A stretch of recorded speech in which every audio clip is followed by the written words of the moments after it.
अस्सलामुअलैकुम। मेरा नाम डॉक्टर साजिद है। मैं एक असिस्टेंट प्रोफेसर हूँ क्वेट टीचिंग हॉस्पिटल पेशावर में।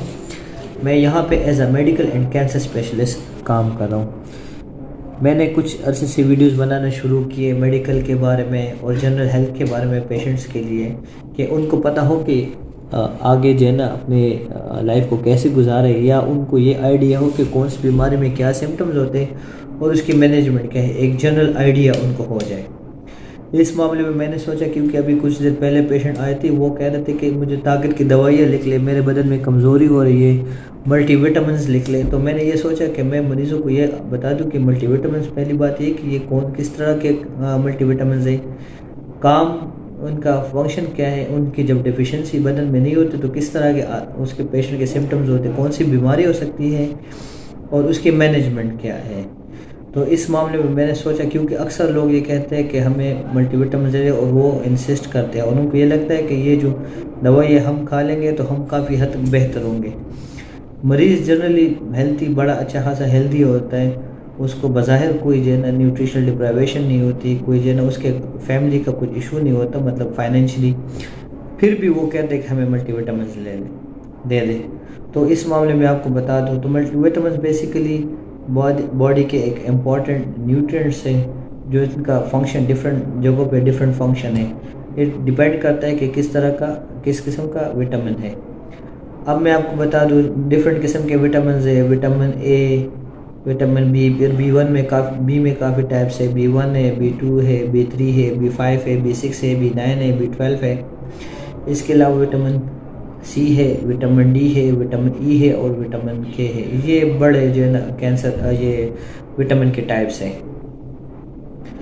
अब जो है ना विटामिन ए जनरली क्या है, विटामिन ए बेसिकली होता है वेजिटेबल्स में, कैरेट्स में, गाजरों में और डेयरी प्रोडक्ट्स में, मिल्क वगैरह में और गोश्त में। और विटामिन का फंक्शन, ए का फंक्शन क्या है कि ये बदन के इन्फेक्शन, जब इंसान को इन्फेक्शन हो जाता है तो उसके ख़त्म करने में, क़ुव्वत मुदाफ़अत बढ़ाने में विटामिन ए का काफ़ी हद तक रोल है। दूसरा ये है कि विटामिन ए देखने की सलाहियत में जो है ना बड़ी हेल्प करता है, विजन पेशेंट का जन इन्हेंस करता है, लोगों का जिनका विटामिन ए ऑप्टिमम लेवल पे होता है। और इसके अलावा बोन हेल्थ, हड्डियों की जो ग्रोथ है उसमें रोल करता है। और रिप्रोडक्टिव सिस्टम में जिन लोगों में विटामिन ए कमी होती है तो उनके बच्चे पैदा करने की सलाहियत ज़रा कुछ हद तक कम हो जाती है। और इसमें जब विटामिन ए बॉडी में डेफिशिएंट होता है तो जो बीमारी होती है, जनरली स्पीकिंग उसे नाइट ब्लाइंडनेस कहते हैं। पेशेंट्स को रात को नज़र नहीं आता, क्योंकि उनकी जो रेटिना होती है, जो आई के अंदर जो ग्लोब के पीछे जो एरिया होता है, जो एक किस्म का कैमरे का काम करता है, वो उनमें रोडोप्सिन और फोटोप्सिन होता है, वो विटामिन ए के ज़रिए ही काम करता है, इसलिए हमें नज़र आता है। तो जिन पेशेंट में विटामिन ए डिफिशिएंट होते हैं तो उनको नाइट ब्लाइंडनेस होती है, उनको रात को नज़र नहीं आता। इसके अलावा उनकी आंखों की जो पुतलियाँ है, कॉर्निया है और साथ रेटिना हो गया, साथ आयरस वगैरह होते हैं, ये बड़े कमज़ोर होते हैं, इनकी जो ना डिजीज़ वगैरह हो जाती है उनकी। सेकंड टाइप ऑफ विटामिन जो है विटामिन B1 थायमीन जिसे कहा जाता है, ये होता है बेसिकली ग्रेन्स में और सीरियल में, ये जो चावल है, गंदम है, इस तरह की चीज़ों में होते हैं। और इनका काम क्या, एक तो ये एनर्जी प्रोडक्शन करते हैं, डिफरेंट फूड को, कार्बोहाइड्रेट्स को एनर्जी में कन्वर्ट कर लेते हैं, क्योंकि जब हम खाना खा लेते हैं वो बॉडी में एक डिफरेंट सिस्टम के थ्रू जो है ना कन्वर्ट हो जाता है, और फिर इसलिए ATP उसे कहते हैं। और उसकी वजह से हम जो डेली एक्टिविटीज़ करते हैं, ये खाने से एनर्जी जब कन्वर्जन हो जाती है तो उसके बेसिस पे हम काम कर सकते हैं। ये बॉडी जो ATP है, ये एक किस्म की बॉडी की एनर्जी करेंसी उसे कहा जाता है, वो करता है। अब जब जो है ना विटामिन थायमीन डेफिशिएंसी हो जाती है तो एक डिजीज़ होती है जिसे कहते हैं वर्निक्स एन्सेफेलोपैथी। वर्निक्स एन्सेफेलोपैथी जो इंसान के सोच समझने की जो सलाहियत है उस पर इफ़ेक्ट हो जाता है, और फिर इंसान की जो इंटरप्रिटेशन है चीज़ों को समझने की, या जब एक आम काम हो रहा है जिसको कमांड दिया जाए तो हमें पता होता है कि यार ये जो आदमी ये बात कर रहे हैं, ये असल में ये कहना चाहता है। तो ये जो इंटरप्रिटेशन है ये जो थायमीन वाले पेशेंट्स होते हैं जिनकी डिफिशियंसी तो उसमें इफ़ेक्ट हो जाते हैं। अल्कोहलिक पेशेंट जो है ना उनमें थायमीन की डिफिशियंसी हो जाती है, उनमें भी ये प्रॉब्लम्स हो जाते हैं। सेकंड है विटामिन B2 जिसको कहते हैं राइबोफ्लेविन, और ये भी आमतौर पे मिल्क में, चीज़ में और ग्रेन्स में जो दालें वगैरह है और गंदम है, चावल है, उसमें पाया जाता है। और ये भी क्या करता है, ये भी जो है ना फूड को एनर्जी में कन्वर्ट करता है। इंसान की एक्टिविटी, डेली एक्टिविटीज़ में जो है ना पेशेंट का काफ़ी हद तक वो एक्टिव रहता है जब ये ऑप्टिमम लेवल पे होता है। दूसरा क्या है कि ये ब्लड की डेवलपमेंट, खून बनाने में, दिमाग की जो रगे हैं उनकी डेवलपमेंट में, और स्किन जो जल्द है और हेयर है उसकी ग्रोथ में ये काम करता है। ये उसके जनरल फंक्शन है।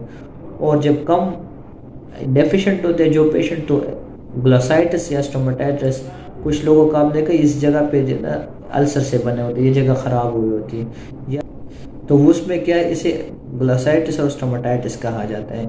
ये इस जो है ना B2 की डेफिशिएंसी की वजह से हो जाता है। तीसरा बेसिकली है B3 जिसे मेडिकल लैंग्वेज में नियासिन कहा जाता है, और ये होता है एग्स में, मीट में, गोश्त के प्रोडक्ट्स में, पोल्ट्री में, आलू में, पोटैटो, आड़ू में होता है और फिश में होता है। और इसका काम क्या है, ये हेल्दी जो है ना स्किन इनकी जो स्किन की डेवलपमेंट है उसमें इसका काम है। रगों के जो दिमाग की रग है उसकी नशोनुमा में इसका काम है, और जो खून की बदन में सर्कुलेशन है उसमें इसका रोल है। और अगर ये फ़र्ज़ करें बदन में कम हो जाता है तो इंसान की जो रगे उसकी फंक्शन डिक्रीज़ हो जाते हैं, वो उस तरह उसकी नशोनुमा ग्रोथ नहीं होती, इसकी वजह से न्यूरोपैथी हो जाती है। न्यूरोपैथी है कि दिमाग की जो रगे हैं जो पूरे बदन में फैली हुई है उसकी कमज़ोरी हो जाती है। मरीज़ को वक्त के साथ साथ सुन हो जाता है, उसकी जो है जो रगे है उसको महसूस नहीं होता, या उसका जो है ना फंक्शन कम हो जाता है, काम वो नहीं कर सकता, न्यूरोलॉजिकल डेफिसिट हो जाते हैं। फिर है B5 जिसे पेंटोथेनिक एसिड कहा जाता है, और ये ज़रा अनकॉमन है कंपैरेटिवली, और ये होता है मशरूम्स में और साथ चिकन में, टोमेटोज़ में और साथ ग्रेन्स में। और इसका काम क्या, B5 का क्या काम है कि ये भी जो है ना फूड को एनर्जी में कन्वर्ट कर लेता है। साथ ये स्टेरॉयड हार्मोन बनाता है, तो स्टेरॉयड हार्मोन वो हार्मोन ये हमारी बॉडी में बहुत इंपॉर्टेंट है बच्चे पैदा करने के लिए। जो है ना जो टेस्टोस्टेरोन होता है और जो LDH FSH होता है, एस्ट्रोजन होता है, वो स्टेरॉयड हार्मोन है, उसमें है। जनरल वेलबींग के लिए जो है ना हार्मोन से स्टेरॉयड हार्मोन बड़े इंपॉर्टेंट है। ऐसे TH है ना जो हमारे गुर्दों का फंक्शन और ब्लड प्रेशर को मेंटेन करते हैं, वो स्टेरॉयड हार्मोन है। इन सारों के प्रोडक्शन में B5 का रोल है। और ये हमारे HB जो हमारा खून की मकदार है बॉडी में, हीमोग्लोबिन जिसे कहा जाता है, सुर्ख खून, उसकी लेवल को बरकरार रखने में और HB के प्रोडक्शन में, सुर्ख खून के बनाने में इसका रोल है। और इसके अलावा जो न्यूरोट्रांसमिशन है, न्यूरोट्रांसमीटर इस तरह है कि एक रग दिमाग के रग से लेकर दूसरे दिमाग के रग तक दरमियान में जो गैप होता है जिसमें मैसेज एक दिमाग के रग से दूसरे नर्व तक चला जाता है, इसे इसके दरमियान जो रोल होता है वो एक किस्म न्यूरोट्रांसमीटर का काम होता है। वो एक मैसेज कन्वे करते हैं एक जगह से दूसरी जगह पे, तो उसके प्रोडक्शन में इसका काम है। तो अगर ये कम हो जाता है तो इसमें क्या है कि एक तो खून की कमी हो जाती है, रगों में कमज़ोरी होना शुरू हो जाती है, स्टेरॉयड हार्मोन बनना कम हो जाते हैं, जिसके जो डिपेंड करते हैं कि कौन सा हार्मोन कम हो गया तो उसके मुताबिक उसके इफेक्ट है। टेस्टोस्टेरोन कम हो जाता है तो बदन की ओबेसिटी हो जाती है, दिल के मसले शुरू हो जाते हैं, हड्डियाँ कमज़ोर हो जाती है। ACTH स्टेरॉयड हार्मोन कम हो जाते हैं तो मरीज़ शॉक में जा सकता है, उसका ब्लड प्रेशर ऊपर नहीं आता। अगर सेक्सुअल हार्मोन्स एस्ट्रोजन प्रोजेस्टेरॉन कम हो जाते हैं तो एक तो मरीज़ की जनरल हेल्थ कमज़ोर हो जाती है, दूसरे बच्चे पैदा करने की सलाहियतों में औरतों में कम हो जाती है। फिर इसके अलावा B6 है जिसे पैराडॉक्सिन कहा जाता है, और ये भी होता है आड़ू में, केलों में, गोश्त में और पोल्ट्री की चीज़ों में। और इसका काम क्या, ये भी एनर्जी प्रोडक्शन करता है। ये दिमाग के ग्रोथ में इस्तेमाल होता है, रगों के ग्रोथ में इस्तेमाल होता है, स्किन के ग्रोथ में इस्तेमाल होता है, स्किन की हेल्थ के लिए इस्तेमाल होता है। तो इसमें जो है ना ये और अगर ये फ़र्ज़ करें डेफिशिएंट हो जाते हैं तो ये भी न्यूरोपैथीज़ करता है, रगें कमज़ोर हो जाती है, वक्त के साथ साथ रगें सुन्न होना शुरू हो जाती है। उसका जो फंक्शन है वो कम हो जाता है। ये B6 पैराडॉक्सिन की वजह से होता है अगर वो कम हो जाता है। फिर B7 है बायोटिन। आप अक्सर जो है ना टीवी में देखते होंगे कि ये जो शैम्पू वगैरह के इश्तेहारात में उसमें ये बार बार कहा जाता है कि ये जो शैम्पू है इसमें बायोटिन है। बायोटिन जो बेसिकली B7 है। तो ये किस में होता है? ये यॉक में, अंडे की जर्दी में होता है, फ़िश में होता है, सोयाबीन्स में होता है और चॉकलेट्स में होता है। और इसका काम क्या है? ये बदन की जो जनरल जो फंक्शंस है उसमें इसका रोल है। हार्मोन प्रोडक्शन करता है और हड्डियों को मजबूत करता है। हेल्दी बोन्स इसमें जो ना इसकी वजह से होते हैं। और अगर फ़र्ज़ करें B7 कम हो जाए बॉडी में, इसकी डेफिशिएंसी हो जाती है, तो स्किन की प्रॉब्लम्स हो जाते हैं। स्किन खुरदरी हो जाएगी, स्किन में अल्सर हो गए, स्किन की ग्रोथ कम हो जाती है, स्किन जो है ना लुक उसकी नॉर्मल नशोनुमा नहीं हो जाती और हेयर लॉस होता है इसकी वजह से। इसलिए शैम्पूज़ में जो आपको मैं बता रहा था कि बायोटिन जो है ना, इसलिए उसकी इश्तिहार में ये कहते हैं कि इसमें ये शैम्पू में इंग्रेडिएंट है। फिर B9 है जो कॉमन लैंग्वेज में फॉलिक एसिड है। सबसे ज़्यादा हम इसी फॉलिक एसिड के साथ यूज़ टू है हर वक्त, है ना, हम मरीज़ यही सुनते हैं। ये जो सब वेजिटेबल्स होती है उसमें पाया जाता है, ग्रीन लीफी वेजिटेबल्स में, और खाने में जो है ना ब्रेड में पाया जाता है। और इसका काम क्या है? इसके बहुत ज़्यादा फंक्शन है। सबसे मेन फंक्शन इसका है कि ये जो हमारे बॉडी के अंदर जो सेल्स होते हैं, खुलिये होते हैं, उसकी जो डिवीज़न होती है और उसके साथ एक नॉर्मल प्रोसेस है, उसकी बढ़ोतरी होती है, फिर चीज़ें आगे बढ़ती है। प्रॉपर एक सिस्टम एक बॉडी का मेंटेन जो रहता है उसमें फॉलिक एसिड का बहुत बड़ा रोल है। इसके अलावा ये हेल्दी जो है ना RBCs में रोल करते हैं। जो खून की प्रोडक्शन है, रेड सेल्स, सुर्ख खून, उसके प्रोडक्शन में ये बड़ा रोल प्ले करते हैं B12 के साथ। और इसकी डेफिशिएंसी की वजह से एक तो खून कम हो जाता है, एनीमिया उसे कहा जाता है, परनीशियस एनीमिया, के खून जो है ना जो सुर्ख खून है उसकी प्रोडक्शन नहीं होती। दूसरा जो आम तौर पे जो प्रेग्नेंट फीमेल्स है उनमें सबसे बड़ा इशू होता है कि जिनमें फॉलिक एसिड की डेफिशिएंसी होती है, तो बच्चे पे एक बीमारी होती है, न्यूरल ट्यूब डिफेक्ट्स होते हैं कि जो दिमाग की जो रगें होती है वो एबनॉर्मल हो जाती है, उसमें उसका फंक्शन प्रॉपर नहीं होता, वो प्रॉपर बन नहीं पाते, वो ओपन रहते हैं, न्यूरल ट्यूब डिफेक्ट्स कहते हैं उसे ये। और दूसरी बात है कि इसका बड़ा मुश्किल इलाज है, तो इसलिए अब आमतौर पे हम जो प्रेग्नेंट फीमेल्स है उसको डेफिनेटली फॉलिक एसिड एडवाइस करते हैं। फिर इसके अलावा B12 है। ये आम जो मरीज़ है जिनको लगता है कि हमारे रग कमज़ोर है वो बहुत ज़्यादा यूज़ करते हैं B12 मेथिकोबैलेमिन जिसे कहा जाता है। और ये आमतौर पे गोश्त में, पोल्ट्री में, फ़िश में, एग में, इन चीज़ों में पाया जाता है।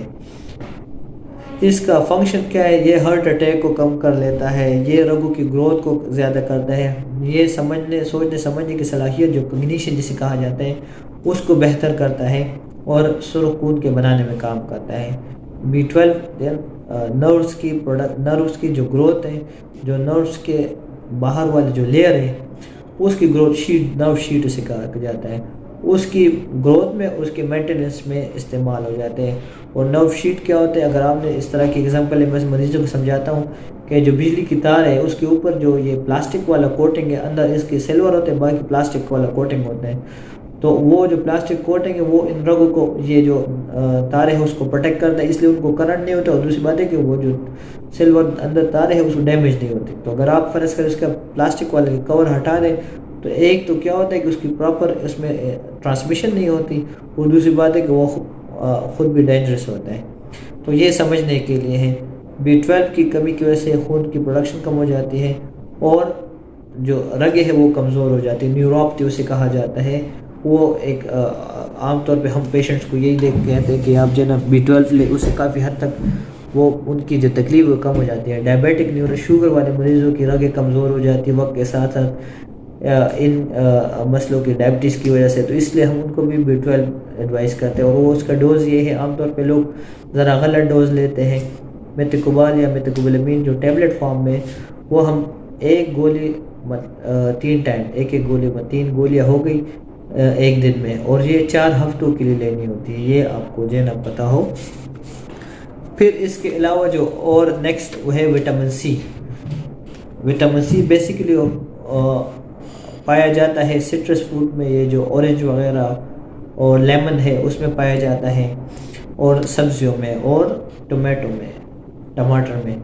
और इसका काम क्या है, इसका सबसे मेन काम ये है कि ये जो ज़ख़म हो जाते हैं, जिसको जो हीलिंग करनी होती है, जो ठीक हो जाते हैं, तो वो विटामिन सी उसमें एक बड़ा रोल प्ले करता है कि ज़ख़म जो है हील हो जाए। अच्छे दांत की ग्रोथ के लिए विटामिन सी की ज़रूरत होती है। और इसके अलावा जो इसके गम्स की जो है ग्रोथ के लिए है। तो जिन पेशेंट्स में विटामिन सी कम हो जाता है, उनमें क्या होता है कि उनके ब्लीडिंग गम्स हो जाते हैं, उनके मसूड़ों से खून आता है और उनके ज़ख़म ठीक नहीं होते और डेंटल प्रॉब्लम हो जाती है, या दांत पूरी तरह जो है ना ग्रो नहीं करते या एबनॉर्मल ग्रो करते हैं। फिर इसके अलावा जो है ना एक और है विटामिन डी। विटामिन डी पाया जाता है फ़िश में, एग्स अंडों में, अंडों की जर्दी में, और मिल्क वगैरह के प्रोडक्ट्स में, और सनलाइट में। जो हम आमतौर पे आजकल जो हमारे एक बदकिस्मती है कि जो घर है वो क्लोज बने होते हैं, लाइट उसमें पड़ती नहीं है। तो जिनकी इस तरह की लाइफ होती है, तो जनरली वो जो जिनको सन का कोई इतना ख़ास धूप की एक्सपोजर नहीं होती, तो उनकी बदन में विटामिन डी की डेफिशिएंसी हो जाती है। और अगर विटामिन डी डेफिशिएंट हो जाता है, तो जो बच्चे होते हैं अगर उनमें विटामिन डी डेफिशिएंट होता है, तो उनकी जो हड्डी है वो प्रॉपर्ली बन नहीं पाती, वो कर्व्ड हो जाती हैं। वो इस तरह, मतलब ये अगर फ़र्ज़ करें बोन की नॉर्मल ग्रोथ है, तो ये क्या होता है, ये इस तरह बन जाती है। जो पाँव की हड्डियाँ है, टिबिया, फिबुला, फीमर वगैरह, ये इस तरह हो जाती है, बजाय इसके कि सीधी हो। तो ये इसे रिकेट्स कहा जाता है मेडिकल लैंग्वेज में। और ऑस्टियोमलेशिया, ये भी हड्डियों की कमज़ोरी, आप समझ लें किस तरह होता है। और विटामिन डी का ये काम है कि विटामिन डी जो एक और मिनरल है कैल्शियम, उसकी जज़ब होने में काम करता है। तो अगर विटामिन डी डेफिशिएंट होता है, तो इसका मतलब है कि कैल्शियम भी डेफिशिएंट है। कैल्शियम मिल्क प्रोडक्ट से जो बोन्स है उसमें जा नहीं पाता, पहली बात है वो जज़ब नहीं होता, फिर उसकी जन आगे सप्लाई नहीं होती बोन्स की तरफ। इसलिए विटामिन डी बहुत ज़रूरी है कैल्शियम वगैरह के सप्लाई के लिए बॉडी में। फिर एक और है vitamin E. Vitamin E basically पाया जाता है ग्रीन वेजिटेबल्स में, सब्ज़ वाली जो पत्तियाँ होती है, और ग्रेन्स में, दालों वगैरह में, जौ में, वीट में, गंदम वगैरह में। और ये क्या करता है, ये एज ए एंटीऑक्सीडेंट है और एंटी एजिंग है। ये सेल्स को, जो बॉडी के खुली है, उसको डैमेज से बचाता है, और सेल्स को जो एजिंग होने नहीं देता। मतलब सेल्स को एक किस्म का मेंटेन रखता है, क्योंकि वक्त के साथ जो उसमें वेयर एंड टेयर आ रहा होता है, वक्त के साथ सेल्स बूढ़े हो जाते हैं, जिस तरह हम एज के साथ होते हैं। तो विटामिन ए इस चीज़ को काफ़ी हद तक प्रिवेंट करता है, या उसको हेल्प करता है कि सेल्स वापस अपनी जगह पे आ जाए, वो रिटेन रहे, फिट रहे, और इस तरह अकॉर्डिंगली ह्यूमन भी फिट रहे। इसका जो है ना, और ये बोन के ग्रोथ में इस्तेमाल होता है, और दांतों की ग्रोथ में, और साथ ये जो हमारे क़ुव्वत मुदाफ़अत है उसमें इसका एक बहुत बड़ा रोल है विटामिन ई की वजह से।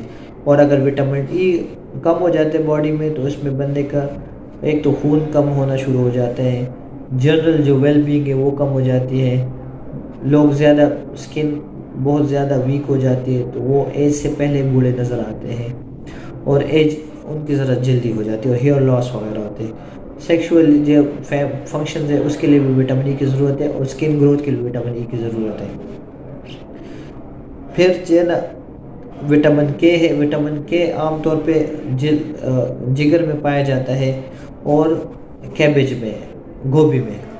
और विटामिन के हमारे जो खून है उसको पतला होने से बचाता है, मतलब वो ब्लीडिंग उसमें नहीं होती है। विटामिन के उसको मेंटेन रखता है कि ब्लीडिंग ना हो। अगर विटामिन के पेशेंट्स का डेफिशिएंट हो जाता है, विटामिन के कम हो जाते हैं, तो उन लोगों में ब्लीडिंग टेंडेंसी बहुत ज़्यादा हो जाती है। छोटे से उनको जो ना खराश लगेगा, जो आमतौर पे कुछ सेकंड में वो ब्लड स्टॉप हो जाता है। इन पेशेंट्स के जो ब्लीडिंग है वो बहुत ज़्यादा प्रोलॉन्ग हो जाती है, और वो स्टॉप नहीं हो जाती। ये एक जनरल आपको जो है ना आइडिया था विटामिन्स के बारे में, क्योंकि तो अब आप देख लें, इससे आपको ये समझ आती होगी कि आमतौर पे ये जो बीमारी है, बहुत कम लोगों को इस तरह के बीमारियाँ होगी जो मैंने आपको बता दी हर विटामिन के अकॉर्डिंग, ये जो डिजीज़ है। लेकिन फिर भी लोग ये कहते हैं कि हमें मल्टी विटामिन लिख लें, तो ये एक मैल प्रैक्टिस है। बेहतर है कि बंदा अपनी डाइट का ख्याल रखे, जो नेचुरल प्रोडक्ट्स है उसको ले, तो उसमें ऑटोमेटिकली बंदे के पास विटामिन आ जाते हैं, और अच्छी खासी मिकदार में आ जाते हैं, बजाय कि एक गोली में कितने विटामिन आएंगे। इससे बेहतर है कि बंदा का जो फूड वाले आइटम्स हैं उससे ले लें, ठीक है। और अगर ये अलामात हो, इसमें जो बीमारी आपको बता दी इसके मुताबिक अगर अलामात हो तो उसके अकॉर्डिंगली जो विटामिन की डिफिशेंसी है, पहले तो उनके जो फूड प्रोडक्ट्स है उसको ले लें। अगर उससे नहीं होता और डॉक्टर कहे कि इसको आप मेडिसिन ले लें, तो फिर डॉक्टर की प्रिस्क्रिप्शन के मुताबिक फिर आप उसको ले सकते हैं। अपना ख्याल रखें, अपना इस चैनल का भी और रेगुलर देखते रहें, ठीक है। मैं आपको time to time videos upload किया करूँगा जनरल इन्फॉर्मेशन के लिए। अपने दुआ में मुझे याद रखें। डॉक्टर साजिद ख़ान हूँ, मैं असिस्टेंट प्रोफेसर हूँ, मेडिकल एंड कैंसर स्पेशलिस्ट हूँ, कुवैत टीचिंग हॉस्पिटल पेशावर में। थैंक यू, अल्लाह हाफिज़।